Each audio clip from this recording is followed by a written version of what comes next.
उदामृतत्वशेषानः यदन्नेनादिरोहति एतावानस्य महिमा अदोर्धवदपुरुषः आदोशेषपवात्मनः तदा विश्वन्यक्रामदो शासनानशलेऽभि तस्मात् विराट जायत विराट रेष्मेऽस्मि सिद्धभिः सत्तास्य सन्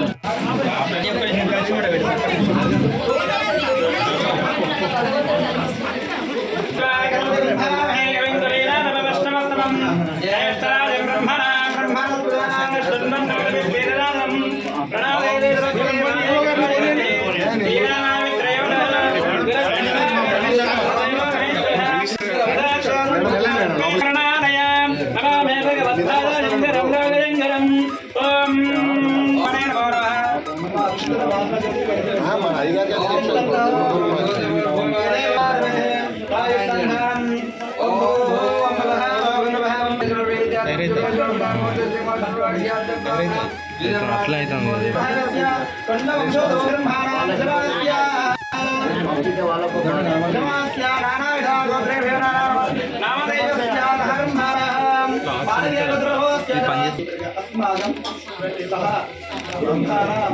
क्षेम स्थैर्य धैर्य वीर्य विजय अभय आयु आरोग्य अष्ट ऐश्वर्य अभि वृद्ध्यार्थम धर्मार्थ काम्य मोक्ष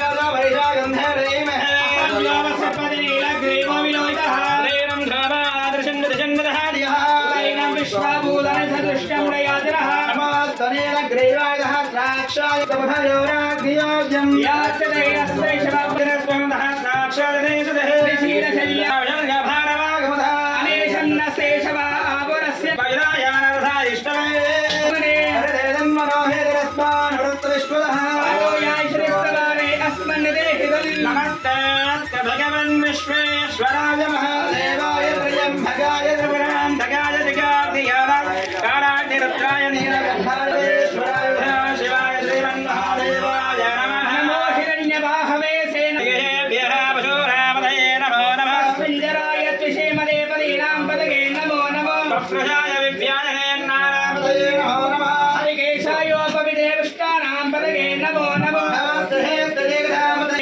नमः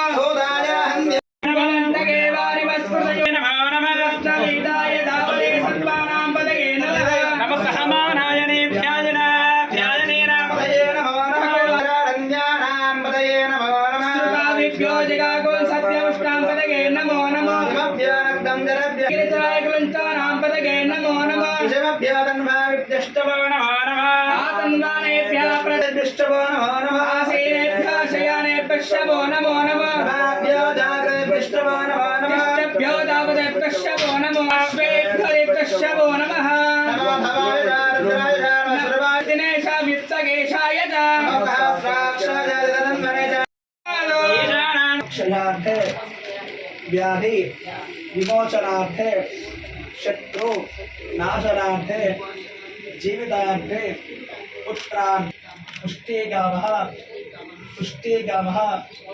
बुद्धिगामः रुडज्ञागामः गामः आरोग्यगामः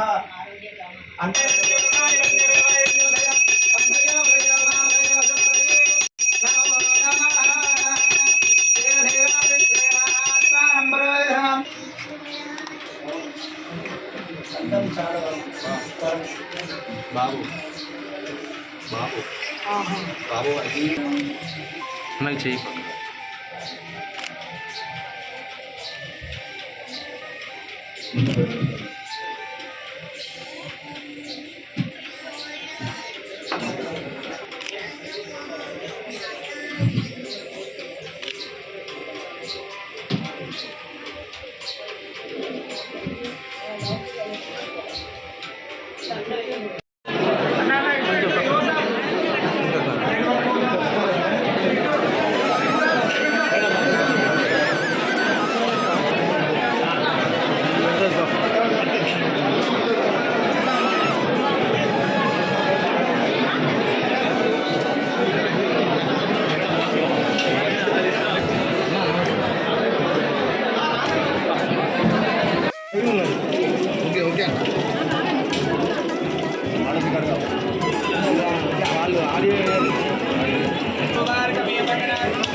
పవిత్రమైన పర్వదినమైనటువంటి శివరాత్రి సందర్భంగా వరంగల్లోని ప్రముఖ శివాలయాలు తిరుగుతూ ఈరోజు కాశీ విశ్వేశ్వర స్వామి దేవాలయము కాశీబుగ్గకు రావడం జరిగింది.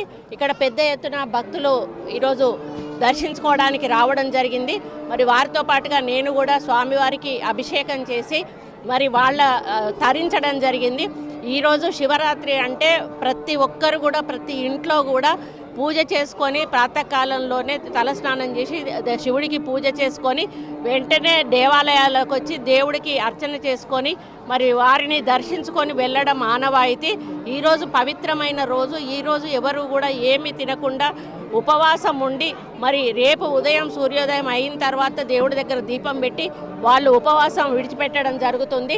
మరి శివుడి భక్తి అనేది చాలా మరి ఎక్కువగా ప్రజల్లో ఎక్కువగా ఉంటుంది. ఎందుకంటే కాకతీయుల కాలం నాటి నుంచి కూడా వాళ్ళు ఎక్కడ కొట్టినా కూడా శివుడి దేవాలయాలు ఎక్కువగా కట్టారు. మరి శివుడి ఆరాధన ఎక్కువగా జరుగుతూ ఉంటుంది. మరి శివుడిని ఆరాధించిన వాళ్లకు మంచి జరుగుతుంది, కోరిన కోరికలు తీరుతాయి అనేటువంటి ఒక విశ్వాసం ఉంది. మరి ఆయన గరళకంఠుడు, ఏది ఇచ్చినా కూడా బోలాశంకరుడు అని కూడా అంటారు ఆయనను. ఏది అడిగినా కూడా ఇస్తాడు అని చెప్పి మనందరికీ కూడా తెలుసు. మరి ఒక కాటికాపరి అయినటువంటి శివుణ్ణి పార్వతి ఎంచుకొని మరి ఆమె వివాహం చేసుకోవడం అనేది అదొక చరిత్ర. బ్రహ్మ విష్ణులకు ఇద్దరికి ఏదో కొంచెం పోటీ వచ్చినప్పుడు ఈయన ఏం చేస్తాడంటే ఒక మధ్యలో ఒక అగ్నిలాగా వచ్చి వాళ్ళ యొక్క పోటీ ఆలోచనను తప్పిస్తాడన్నట్టు. ఆ రోజు ఏదైతుందో ఈరోజు శివరాత్రి అన్నట్టు. దాన్ని శివరాత్రి అంటే ఒక పెద్ద ఇద్దరు వాళ్ళ త్రిమూర్తులలో ఇద్దరి మధ్య గొడవ అనేది జరిగితే మనకు అసలు అంటే మనకి ఎట్లుంటుందో ఆలోచించండి. అటువంటి దాన్ని ఈరోజు ఆయన నిలువరించగలిగాడు కాబట్టి ఆ రోజును శివరాత్రిగా జరుపుకుంటారు. ఇది ఒక ప్రత్యేకమైన రోజు. భక్తులందరూ కూడా ప్రశాంతంగా వచ్చి దర్శనం చేసుకొని వాళ్ళ కోరికలు తీర్చుకొని వెళ్ళడం జరుగుతుంది. మేము ఎండోమెంట్ సైడ్ నుంచి అన్ని దేవాలయాల్లో కూడా, కార్పొరేషన్ నుంచి కూడా అన్ని దేవాలయాల్లో కూడా ప్రజలకు అవసరమైన సౌకర్యాలన్నీ కూడా ఏర్పాటు చేసి ఎటువంటి ఇబ్బందులు లేకుండా చూడమని చెప్పాము. నైట్ టైం కూడా ప్రోగ్రామ్స్ జరుగుతాయి. నైట్ టైం కూడా పోలీస్ సెక్యూరిటీ కానీ ఇతర కార్యక్రమాలు కూడా వాళ్ళకి అన్నీ కూడా చేయడం జరుగుతుంది. దేవాలయం కింద ఏమేమి భూములు ఉన్నాయి, ఎంత ఉన్నాయి, ఇప్పుడు గతంలో ఎంత ఉండే అవన్నీ కూడా మాకు వివరాలు పంపించామని చెప్పాము. ప్రభుత్వం తరఫున మేము ఆదేశాలు ఇచ్చి ఆ యొక్క సర్వే జరిపిస్తాము. ఏవైతే అన్యాక్రాంతమైనయో వాటిని లీగల్గా ఏ విధంగా మళ్ళీ మేము వెనక్కి తీసుకోవాలో ఆ విధంగా తీసుకోవడం జరుగుతుంది.